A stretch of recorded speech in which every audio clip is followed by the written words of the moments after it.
महाराष्ट्राचा। नमस्कार, मी सुद्धा संध्याकाळमध्ये आपलं सगळ्यांचं स्वागत। सह्याद्रीच्या कुशीत वसलेल्या 12 ज्योतिर्लिंगांपैकी एक असलेल्या श्री क्षेत्र भीमाशंकर येथे आज सोमवार 17 ऑगस्ट रोजी श्रावणी सोमवार निमित्त भक्तिमय वातावरण पाहायला मिळालं। पहाटे मंदिरात महाआरती, विशेष महापूजा आणि दुग्धाभिषेक करण्यात आला। त्यानंतर शंखनाद आणि हर हर महादेवाच्या जयघोषानं संपूर्ण मंदिर परिसर दुमदुमून गेला।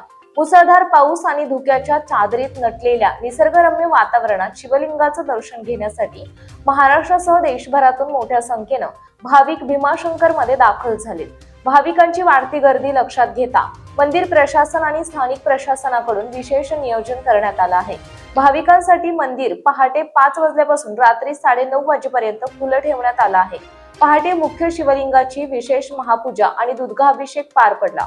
दर्शनासाठी येणाऱ्या भाविकांना कोणतीही अडचण होऊ नये यासाठी सुरक्षा आणि गर्दी नियंत्रणावर विशेष भर देण्यात आलाय।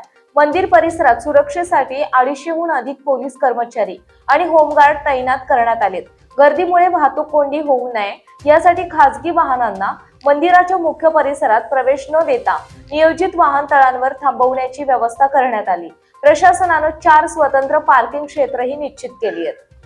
ताज्या आणि महत्त्वपूर्ण बातम्या पाहण्यासाठी आजच आमच्या संध्या लाईव्ह न्यूज चॅनलला YouTube वर सबस्क्राईब करा आणि बेल आयकॉन प्रेस करा।